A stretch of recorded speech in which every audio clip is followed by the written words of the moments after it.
everybody, and welcome back to Writing the Rapids, the show where I, Joe Bielecki, talk to writers about writing. Very often those writers have been recommended to me by writers who have previously been on the show. In the case of this month's guest, Steve Neal, he was recommended to me by Sam Richard. Steve Neal is a neurodivergent English-born writer currently scurrying around the mountains of Colorado with his supportive wife and less supportive cats. As an author of The Despondent and Strange, he enjoys poking at the unknown and seeing what comes crawling out as long as it isn't spiders. His debut novella, Architects of a Dying World, releases through Weird Punk Books on July 15. Other works can be found in releases from Apex, Little Ghost Books, Cosmic Horror Monthly, and Erie River Books, among others. You can find him and a multitude of cat pictures on Instagram at Steve Neal Writes. Before I get into my conversation with Steve, let's remind you that you can help out this show over at patreon.com/noisemakerjoe. For just $2 a month, you get these episodes a little bit earlier than everybody else and make me feel like I'm not talking to nobody. You can toss a one-time donation over at paypal.me/noisemakerjoe. You can buy my book. It's called Tired. It's on Amazon. And if money isn't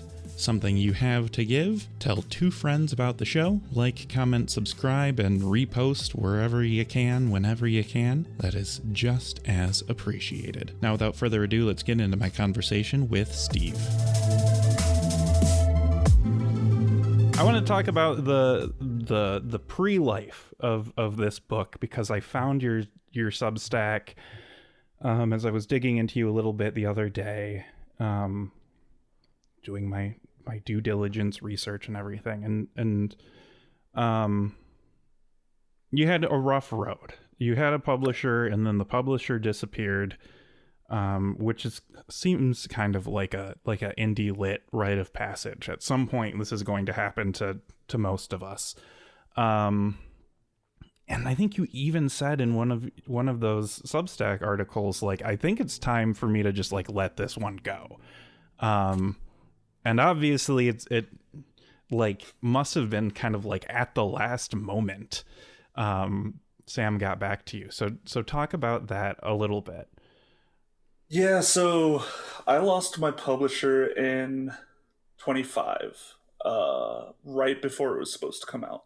My release date was March, I think it was like end of March, and they closed literally like 1st of March. And I kind of had a massive panic about it, and the natural breakdown that everyone has in that moment. And you know, like, talked to a lot of other writer friends, and they were like, no, like, it's a good book, it deserves to live. So I like threw it back out on Sub, and it was just no after no after no. And I believed in the book and was like, I know I've signed a contract on it. Like, I know it's good enough. And then I was just running out of publishers, and I was like, all right, well, there's like 2 people that still have it that I'm waiting on answers from, but I don't think I'm going to send it out anymore. I was kind of willing to just let it die and be like, okay, this is something I wrote and loved, but no one was really biting on it. And I was like, okay, like, you know, that happens with so many stories that, I mean, like, some of my most loved shorts have never seen the light of day. And it's like, it's just kind of the nature of things. And I feel like part of being a writer, especially in the indie spaces, being willing to pull the trigger on a story, even when you love it. And I think you can still take a great deal of satisfaction from writing something that you believe in and you love, even if it doesn't get out there. And that was where I was at with this novella. I loved it. I loved like what I explored about myself in writing it, and was like, okay, it's time to put you down and move on. And then I got an email from Sam being like, hey, dude, I love this. And I was like, oh, you're my guardian angel. Like, you've popped up at the perfect time. And then it's just kind of been a sprint from there. I think that email was only like 2 months ago. And he was just like, how do you feel about kind of end of June, early July? And I looked at him wide-eyed and was just like, I don't know. Is that possible? Like, I'm so used to publishing taking years at times, that it terrified me. And frankly, still terrifies me a bit. Yeah. It's just around the corner. But yeah, it was weird to be willing to let go of it and then it having a second life.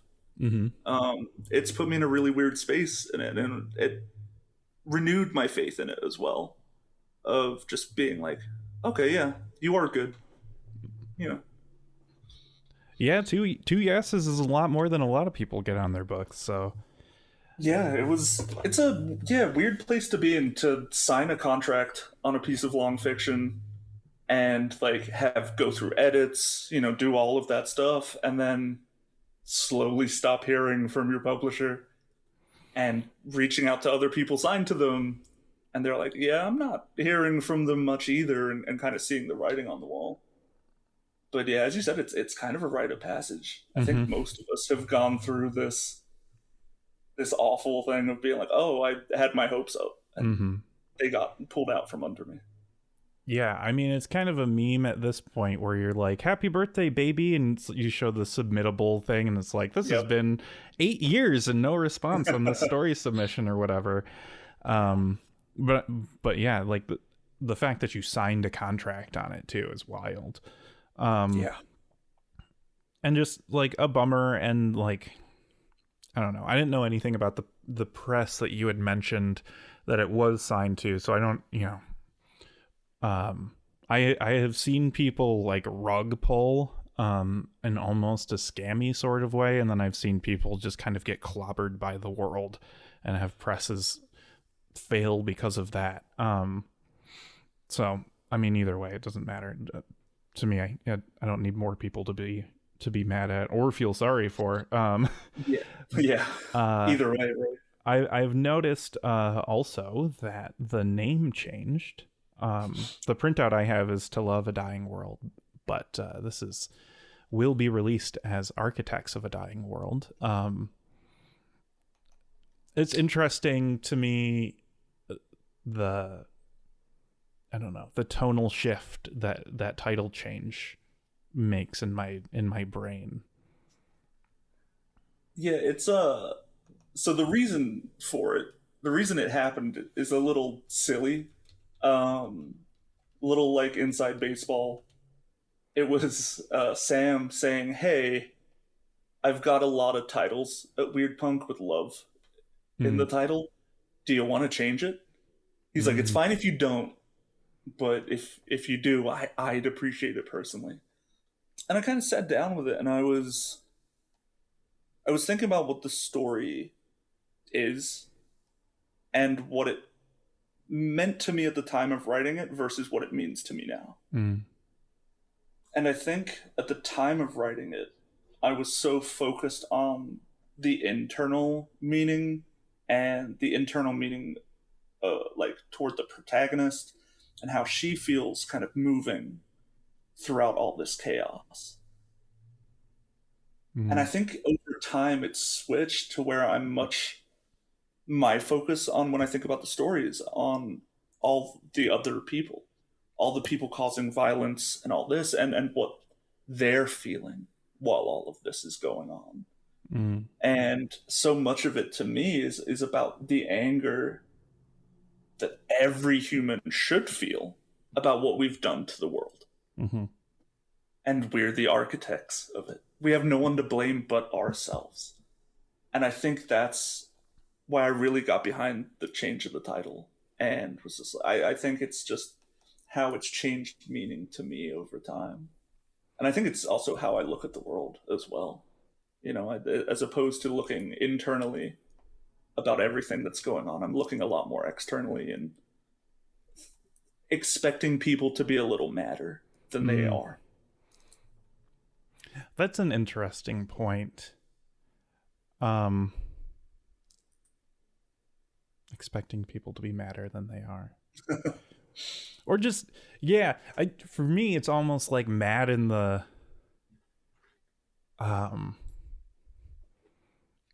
mad in a more correct way. It's like, my response to a lot of people's anger is like, yes and right. Because I also see, like, I don't want to sound like, I feel like there's a rage bait type of content that I guess I haven't seen in a while, but was popular a couple years ago, where it's like, oh, you'll see people who are mad about this, but they're not mad about this, and this. Right. We're like, well, I mean, people are talking about being mad about this and not this, and this. But like, also, yes, all of those things are good to be mad about. As I guess it read as sort of like that, like leftist purity test sort of oppression Olympics sort of thing, which is I know not what you're getting at. I like Architects of a Dying World better after reading it, because it works in kind of different ways, and it's interesting to me how your like reading of the book, where your focus as a reader kind of has shifted, which is fascinating. I wonder how I would read the book a second or a third time, because I'm thinking about Alana the whole time. I'm thinking about, like, you're drip feeding these bits of memory, bits of past, why she's come to this island, why she's hanging out with her grandma, who is like the coolest lady ever, apparently. Right. I love her. She is what I want to be when I grow up. Right. You know what I mean? Yeah. Like, I adore her. Like you mentioned very, very quickly that she's like tatted up. Yep. And it's funny to me how you mention in at least 3 different times that something that has happened has aged her a decade. And so it's like, oh, she must like feel at the beginning of the book like she's still in her 40s. Yeah. Which is just great. Like, I love that character. But I'm thinking about this. I'm thinking about her brother. I'm thinking about her. We're drip feeding ideas about addiction and suicide and anger issues. It reminded me the way that she like snaps so quickly, especially at the beginning of the book before like her emotional arc, reminded me of a short story. God, now I'm not going to remember the title. I think Ben Marcus wrote it, called something like "What Have You Done?" Okay. Either I'm correct or the computer's just listening to me too loudly. Yes, it's called "What Have You Done" by Ben Marcus. It was, I guess, published in the New Yorker. I read it in a book. Okay. But it's about this kid who is an adult now, and he's coming home to visit his family, and like everybody, including him, is walking on eggshells about it, because at one point as a teen he like beat up his dad. But presumably he has like fixed his life back home and like has a wife and a kid, but he's left them at home because he's like, I don't know how I'm going to be around my family, right? Like, being around my family is so, he doesn't use the word triggering, but it's so triggering that like I might just become that version of myself again. So let's see how like well I've grown as a person. And like his family's like baby talking him, and he's at dinner and he's like, well, I actually do have a wife. And they're like, sure you do, honey. Yeah. Yep. You have a wife. When you're done here, you'll go home to your wife and her kid. Okay. Yes, honey. We agree. And I won't spoil that story because we'll probably end up spoiling this one. But I was thinking about that a lot, and how like there is that, like, that is very much a thing. Going home to visit your family and kind of becoming your childhood self again. And it's interesting again that Maya is so cool, because you kind of think of the triggeringness of being in your childhood space and around your childhood people might be as a result of like, them, as opposed to like, she has trauma from like losing her parents and stuff like that. So yeah, I found that bit interesting, and like her emotional arc to be very fascinating. Yeah, I mean, I think it's very easy to imagine going back home, especially nowadays. Parents could be very polarizing. Mm-hmm. And I loved the idea of there being nothing polarizing about Maya at all. That she's just the coolest. Mm-hmm. That everyone would want to spend time with her. What do you mean we're just gonna like eat pizza and watch Tombstone? Like that's dope. Like everyone wants to do that, right? And it's so much based in my own fear of going back home and me being the issue. Mm-hmm. And everyone being normal and there's me just fucking stuff up. And like that's I'm pretty normal nowadays by most standards, I think. But you have that like little teenage fuck up in you always that is going to imprint on you. And you're always going to feel like that a little bit of like, oh, what if I was always the issue? What if these people are the nicest human beings and I'm the problem? And I think that's such a terrifying thought, especially like so many people do have trauma around their families and parents. And that was something I really wanted to play with in the opening of the book, was just like, we see Ilana essentially immediately get into a fight. Mm-hmm. And you're wondering like, wait, well, why is she so nervous? Mm-hmm. Because it's not because of her grandma, because she's fucking cool. Like, what's really going on here? And yeah, I think it's very based in my own insecurities about home and going back home and not recognizing it. I think that's a terrible fear of mine, of because I'm from England originally, and I've never been back since I moved to the States. And I have this very solid picture of England in my mind, of like the street I grew up on and the school I went to and all of this stuff. And I'm so terrified of going back and being like, oh, my memory is just made up. It didn't look like this at all. And not knowing if that is a change in time or if my memory is incorrect.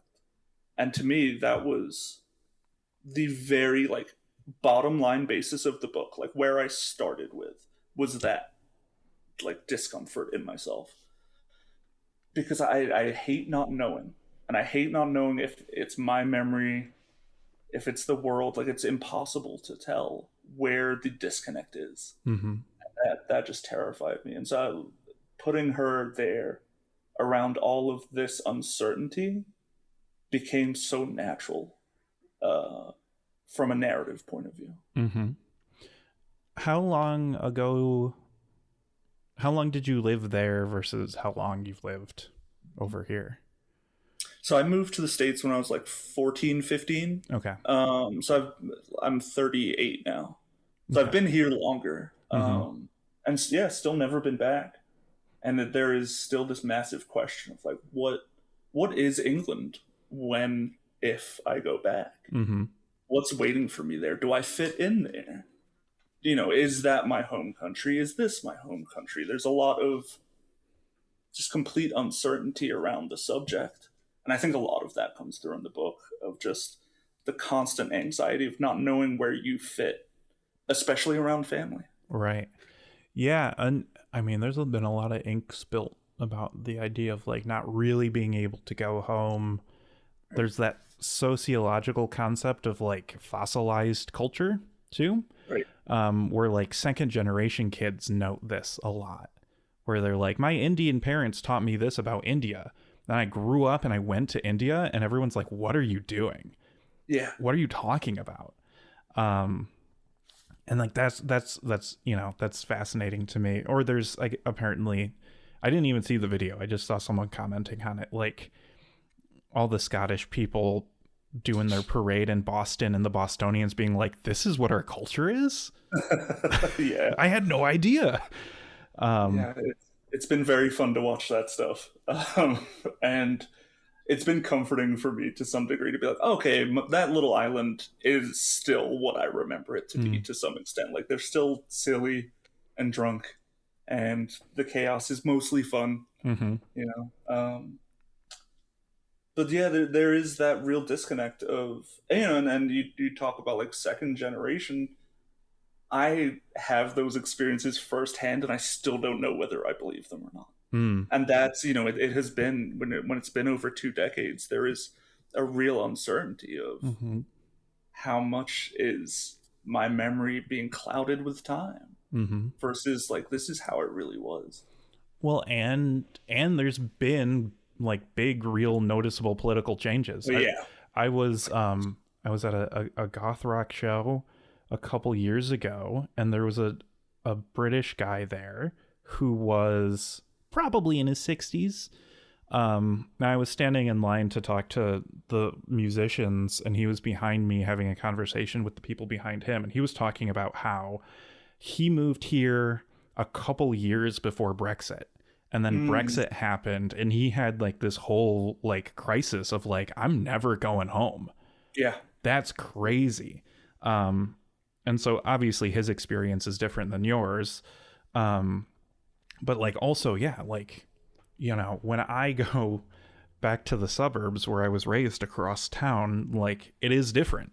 You know, the elementary school across from where across the street from my childhood home has expanded, and they cut down a bunch of trees, and like there's a bigger parking lot. It's like just that like doesn't. yeah. And then like the demographic makeup has shifted too. So right. Even taking a walk around the neighborhood, it's like it looks different. So yeah, like you know, your discomfort is founded. Yeah.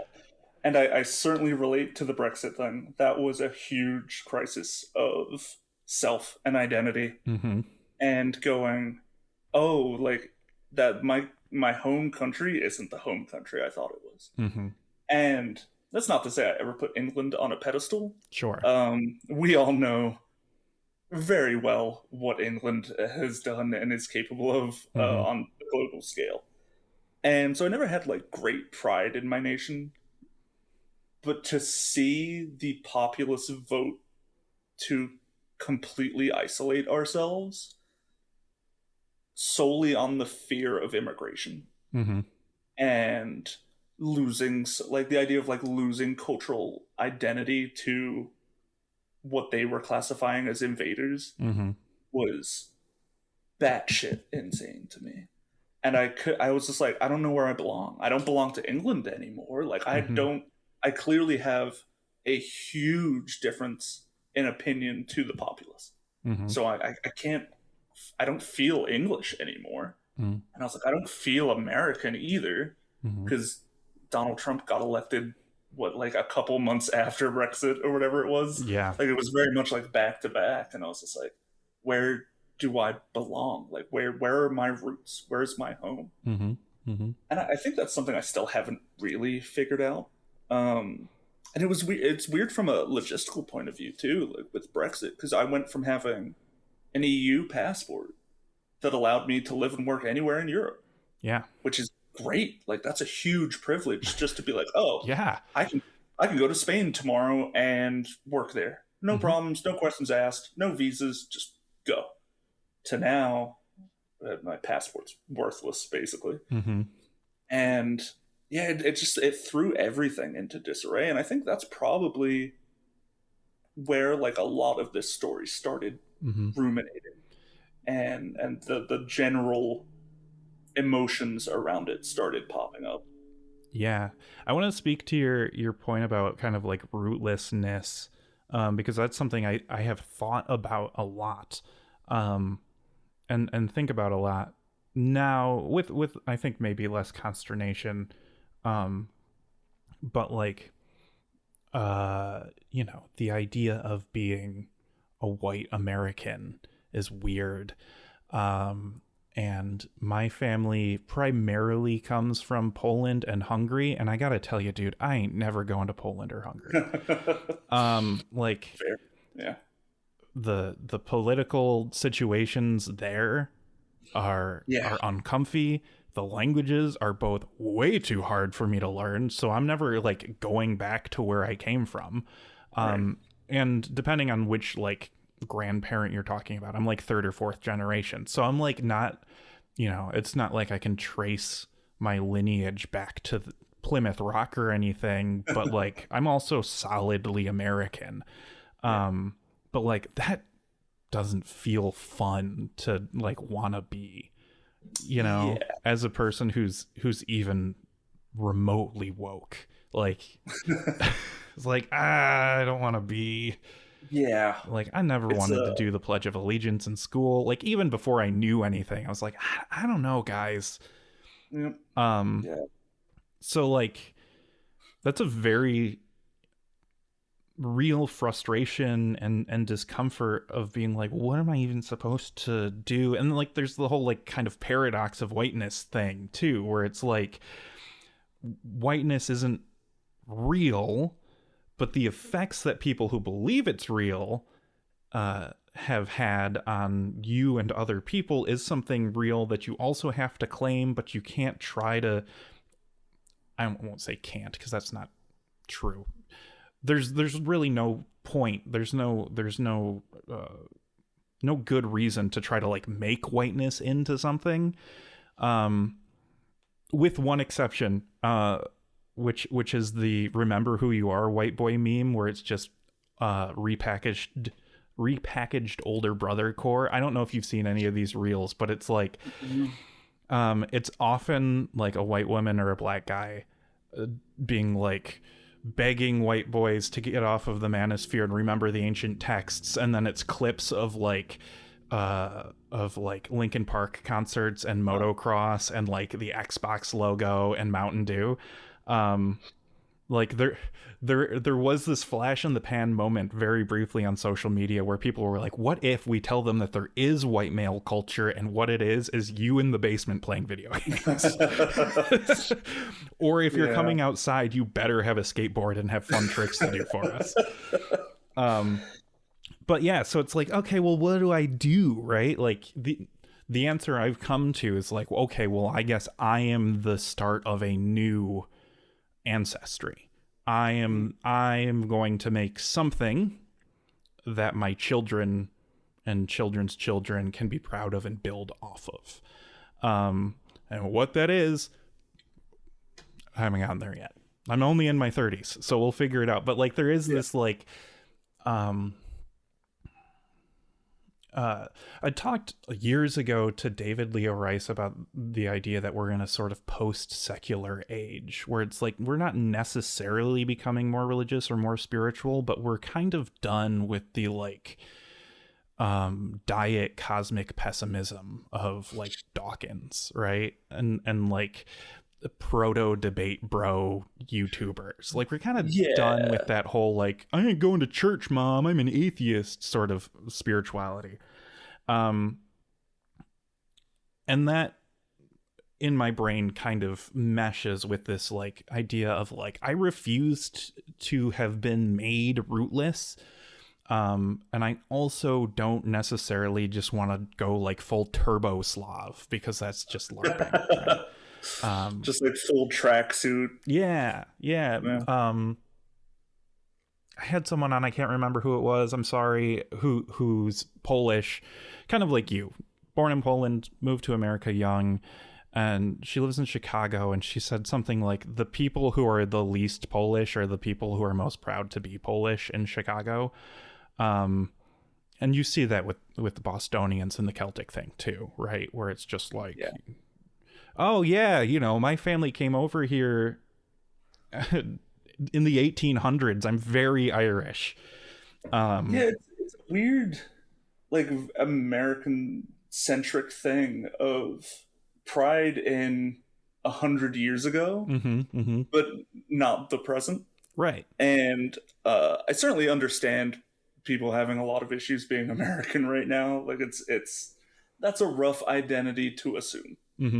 But I think there probably is stuff to find there that you can put your roots in and build for the future and have a better outlook on what we can build versus what we've destroyed.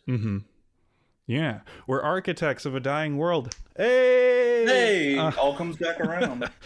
Yeah, I remember watching this video about the sort of last pagans of Europe, um, and he brought up this idea of religious creolization, where we all know that like Saint Bridget is a Celtic deity that just got turned into a saint. And for my Slavic people, like Saint Blaise and Saint Nicholas are clearly like Velis Christianized, but they found in like Finland and Estonia, these like places that like never really Christianized that hard, they actually kind of had it go the other way, where there were Catholic saints who got paganized. Interesting. Where it's like, oh, there's like this goddess like does not exist before this saint arrives in the culture. And I think there's a hint there, right, for this sort of people who refuse to be rootless. And I think that's kind of what you're getting at too. Like, yes, I'm absolutely going to claim Call of Duty 4, Mountain Dew, and Linkin Park as part of my cultural heritage. And my daughter will know the ancient texts. She's going to get a Hybrid Theory CD someday, and she's going to love it. Just watch like endless replays of Tony Hawk videos. Right, exactly. And, you know, that's part of it, right? Because all of that stuff is a big part of who I am. I'm going to a Goldfinger concert tomorrow, and without Tony Hawk, there's no reason for me to go to that Goldfinger concert. That put all of us onto Goldfinger like the exact same day. Everyone popped that disc in and went, "Oh shit, okay." Yep, everyone not already in California was transported to California. And funny enough, kind of mirroring this conversation with the whole like impending like casual nuclear threats on Truth Social and you know, it's going to be like 100 degrees in Michigan and next week. Sort of thing, right? Like there's this thing that the, I don't know, infected in your book say, like, about like, let's try better next time sort of thing. And as it gets Lovecraftian, very Lovecraftian in the last dozen or so pages, you know, you use the idea of like the world serpent.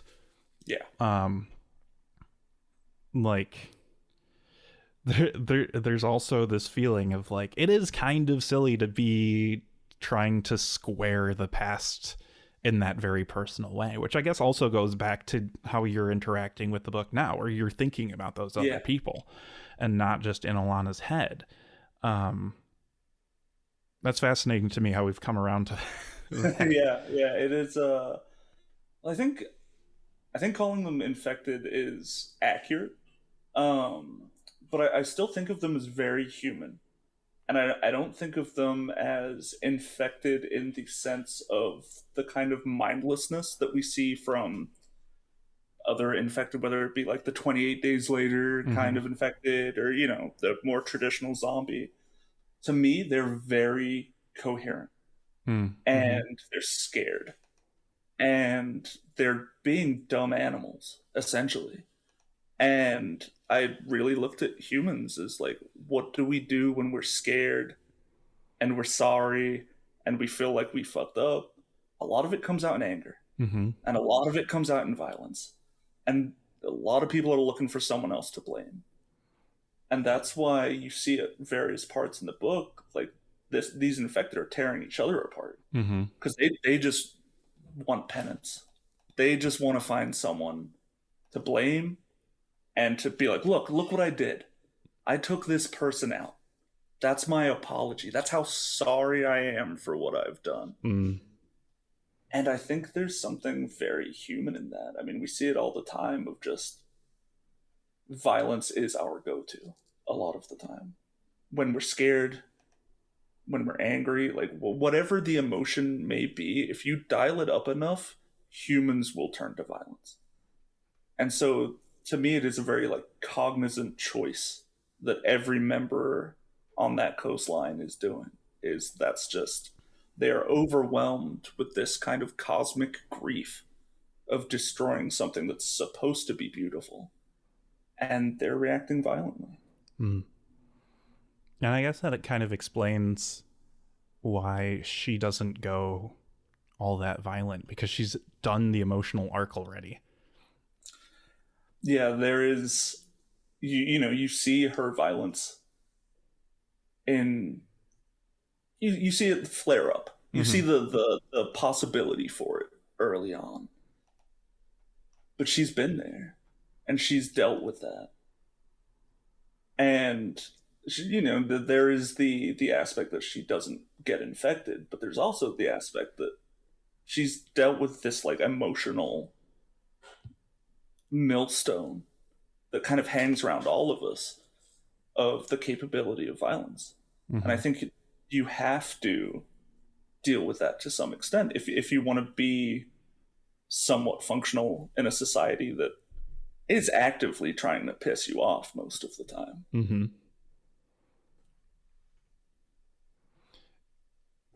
Oh, he said yes. He agrees. Sherlock agrees. There we go. Or I'm keeping that in. Yeah, it occurs to me too, like from you know, my sort of male perspective, right? Where like violence is a built-in response for me. For a lot of young boys in America, we're just like, yeah, man, that's just, you gotta bully, you gotta pop them. You know, we're not gonna be mad. You know, you might have to get suspended, and we'll yell at the principal about how unfair that is. But like, that's the only way they'll learn. Sort of thing. And also want to note, I'm not a pacifist. But like, yeah, it's amazing how the sort of like preset reaction on the checklist of reflexive reactions, for me, violence was one of those options for a long time, even without being like kind of into violence, right? Like that, right? Like, I don't know. I thought football was dumb.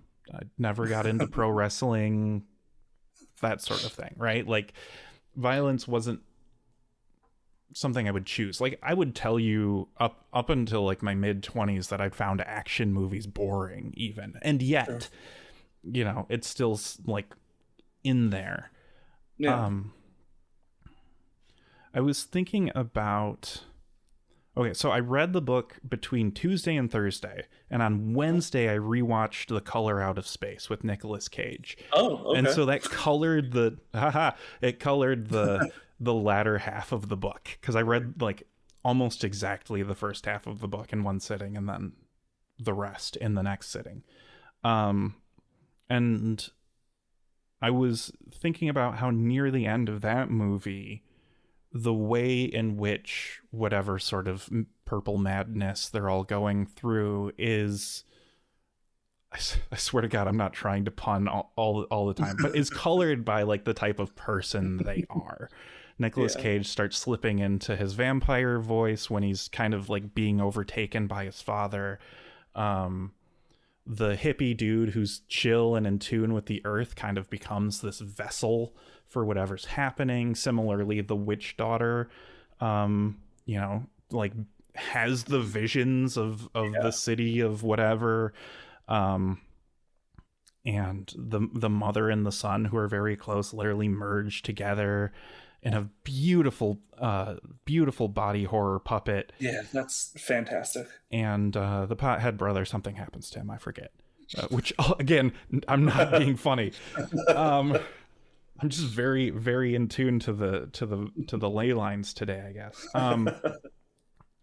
But so that was in my head as I was seeing kind of how people are being affected, especially when it gets to the point where like the named characters are starting to change and how this is happening.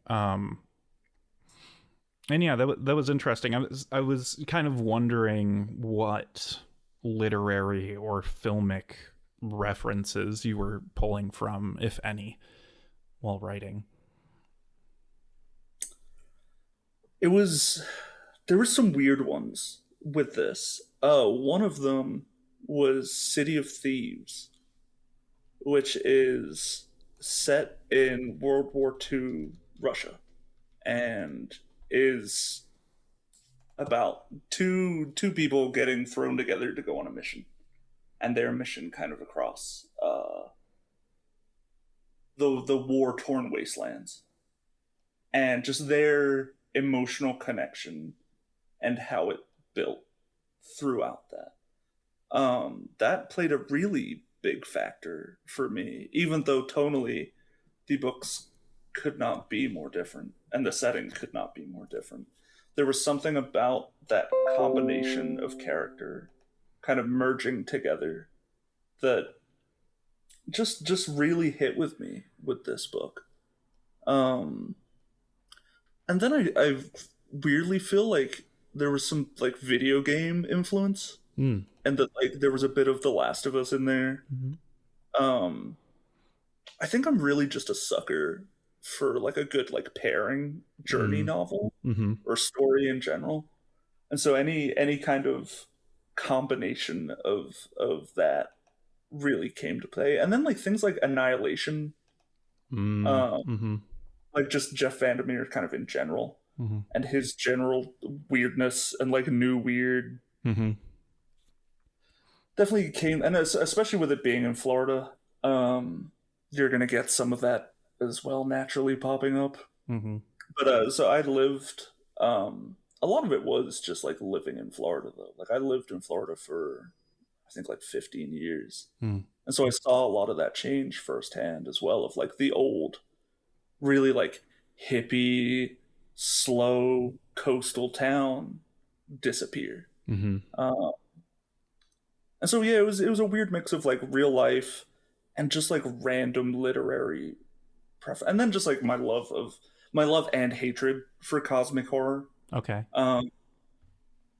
Because like I adore cosmic horror and a lot of the people that write it, and I think it's a fascinating genre that people.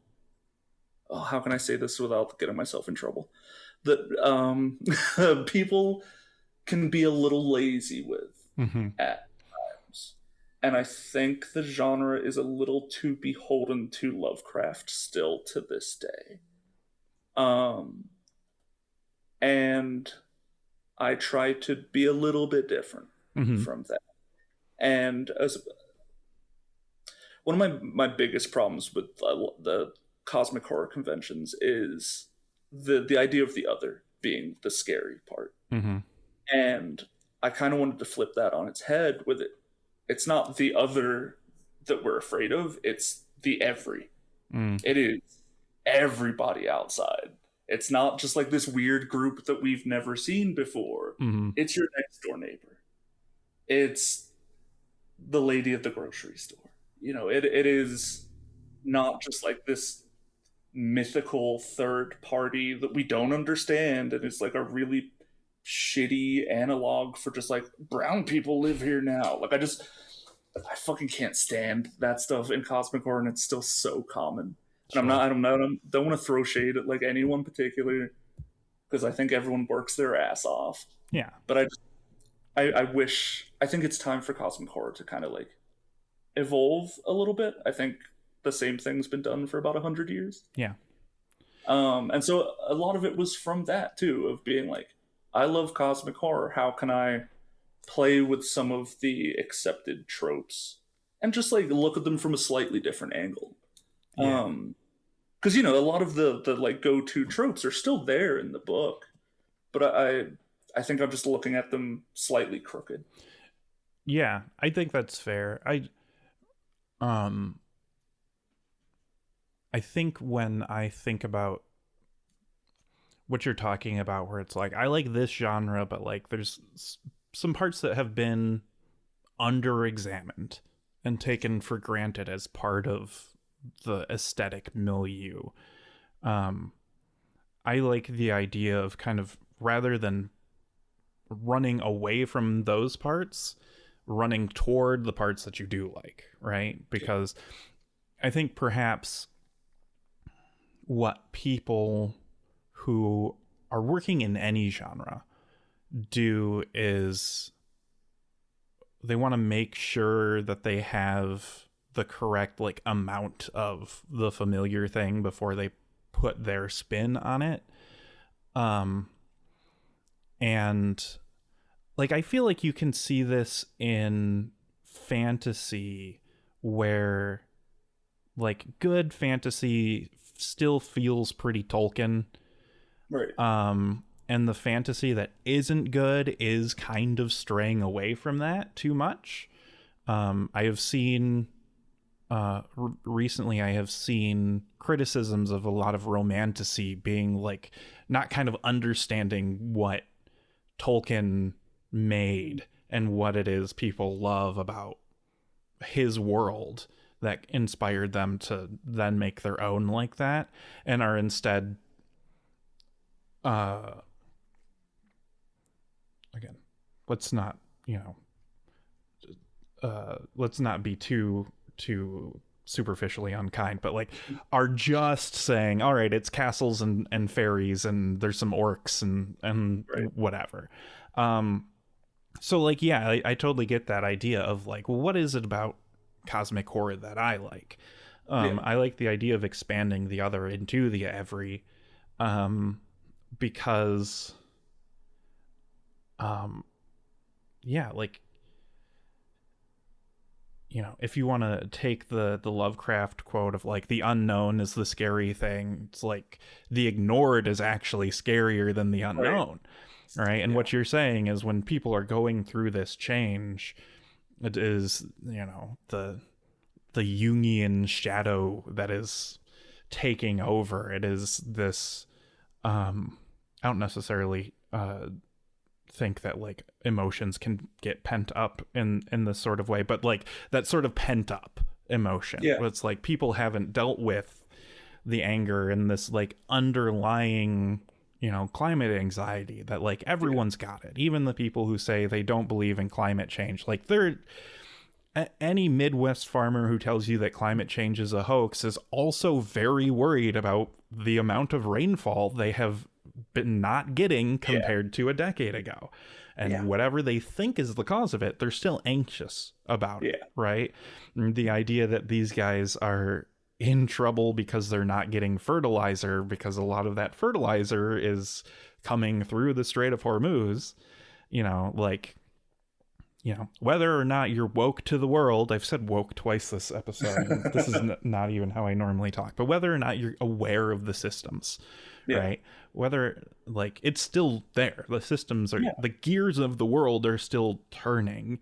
The cosmic horror of doing it, even like basic sociological education is like, pulling the curtain away and being like, oh my God. It's enough to drive me into madness to understand that like it's 6 people who just are making everything bad for everybody. And that is kind of the general gist of what is happening in the book is like everyone knows how hot it is outside. I don't give a shit what anyone believes. Go outside, tell me it's not fucking hotter. Like everyone can feel it. I'm in Colorado. There's no rain. All the rivers are just like a tinkle. Everything's dry as shit. Fire, like Utah's on fire right now. Everyone can go outside and feel it. Whether they want to admit to like who's to blame, what's to blame, everyone knows. And what happens if you suddenly get a god in your ear going, hey, you fucked this up? What's that reaction going to be? What's that explosion of emotions going to be? And I think it's violence. I think that is just how humans react when they're scared and repentful.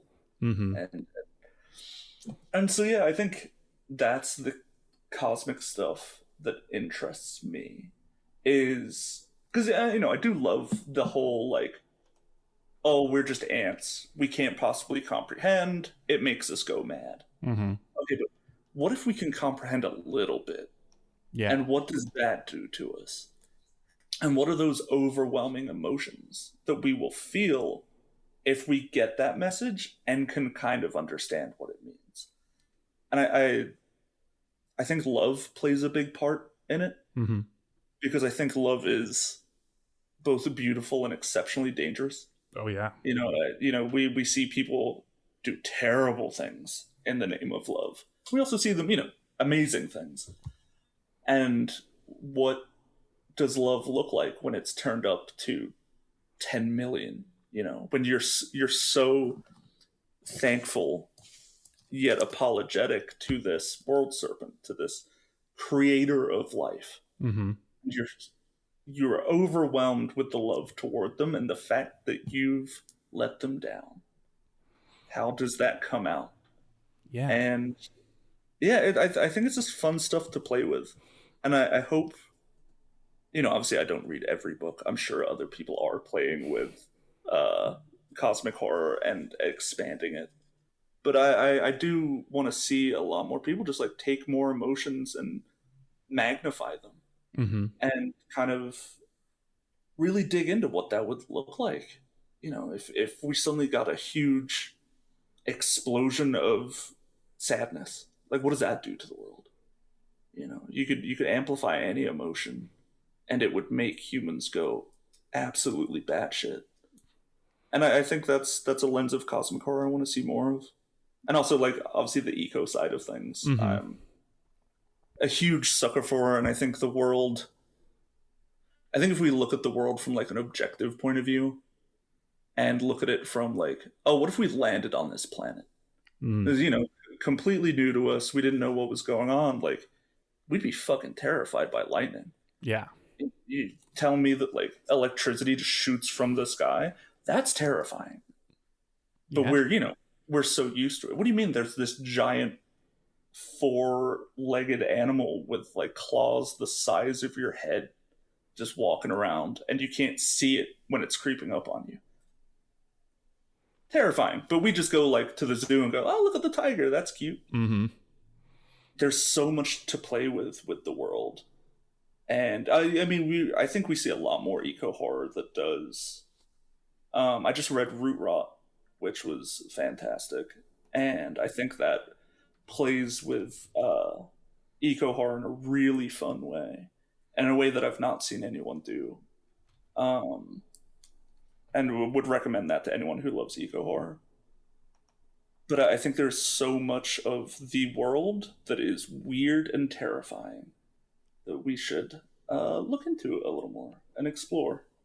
Because I think that's kind of cosmic horror as well.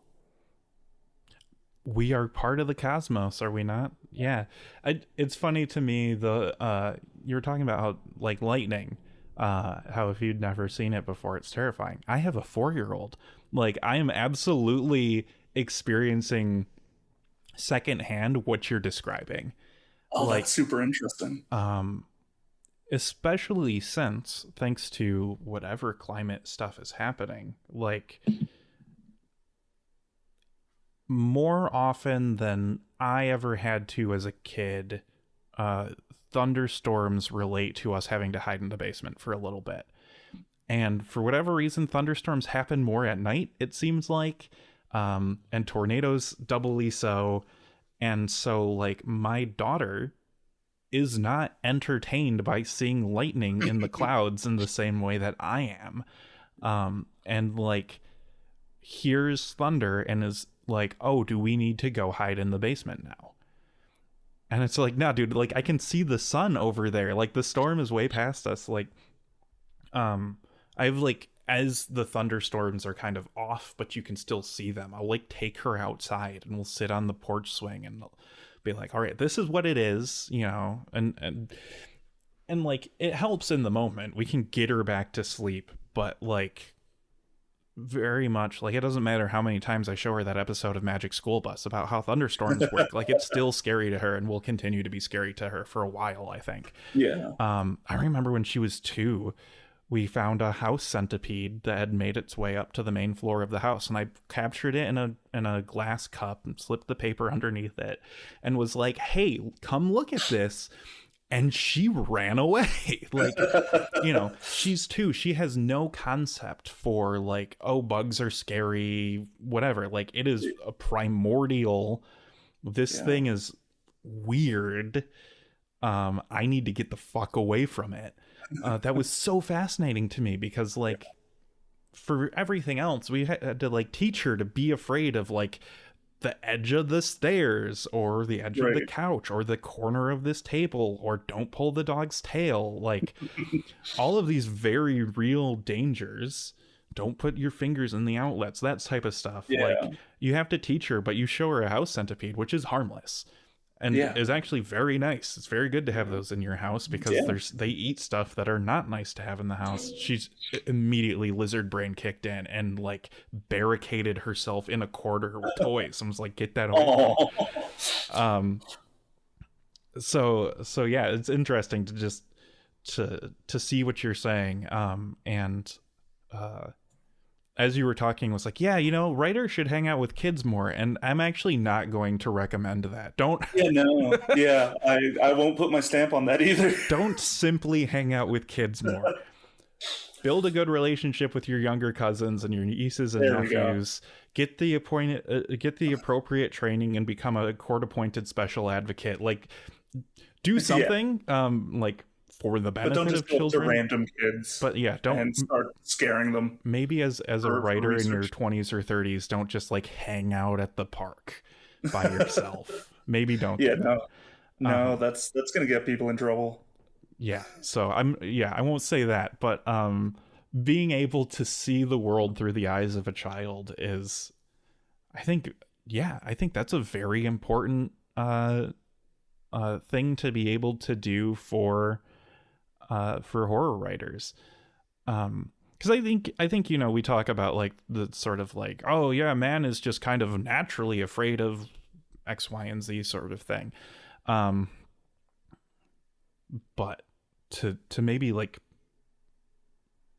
be able to see someone who is primordially afraid of house centipedes or whatever, like that can be a useful thing if you're being appropriate about it.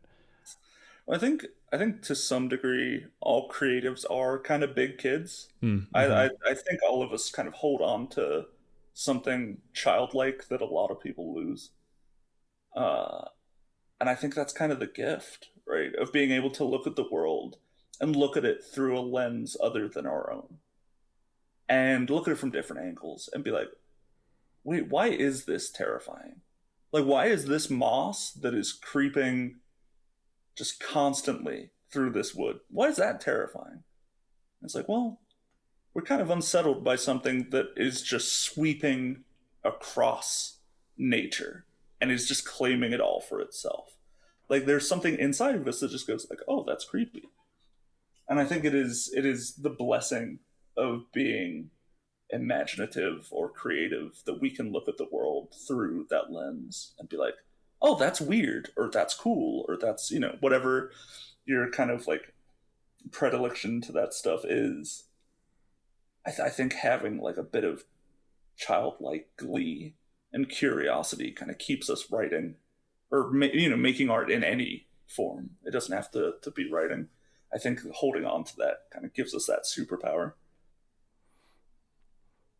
Yeah.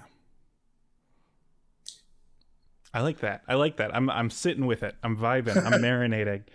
At least that's kind of the way I've always looked at it. Yeah. Of just like, because I think kids are super creative. Mm-hmm. Like, I think there's something in people innately that makes them creative. Yeah. I very rarely, like, I mean, I'm not hanging out with a lot of kids, but like nieces and nephews, especially when they're like 5, 6, 7, they're creative as shit. Yeah. They're coming up with the weirdest ideas. Like, oh, what's this game? Oh, we're just throwing cars at a wall and that means this? Sure. Like, I'm in. You know, they're coming up with the wildest stuff. And that's so beautiful. That the human mind is just like, oh, you give me like a rock and I will make a narrative around it and we're going to make a game. And I don't know what it is that drains people of that over time. I'm not going to blame any one thing. I would imagine it is a whole mixture of social and societal and education systems, all of it does kind of drain people of it. And I think creatives just hold on to it a little bit more than the average person. And I think that's got to be done in with like intent. I think you have to kind of like put a lot of practice towards that and kind of fight to keep it in a lot of ways. Because it is, it's something, especially like as independent writers that, are all working a day job. We're all very used to be like, all right, it's fucking Monday. It's going to look like the last Monday and the Monday before that. And it's very easy to zone out and just kind of glide through life. And I think there's something really, really beautiful in being able to stop at any one moment, be present, and look at the world from a different angle. And I genuinely think it's a gift. I think it is all of our superpower. And it makes me sad when I talk to other writers and they don't believe in their own creativity. Because I'm like, no, like, I've read your work. You have a fucking superpower. Like, you're literally a superhero. And anyone like listening to this that is a writer, like, yeah, you are a superhero. Like, it's just, if you create any kind of art, that's amazing. It's such a wonderful gift to like have and hold on to. And it's really easy to forget that, especially like dealing with, we kind of started talking about the ups and downs of publishing and how blindsides happen. And all of a sudden you're getting shitty news out of nowhere. It can sap the joy out of it really quick. And I think it's just important to have those moments where you sit and reflect and go, no, like, I'm lucky. Like, I'm blessed with this and I'm going to do cool shit with it. And maybe I'll be the only one that reads it. Maybe I'll be the kid just playing with the rock by themselves. That's still pretty dope. Like, the world is increasingly boring. And so having that magic, I think, is something we should hold on to and be a little more appreciative of and be more mindful of, I think, when it gets us down.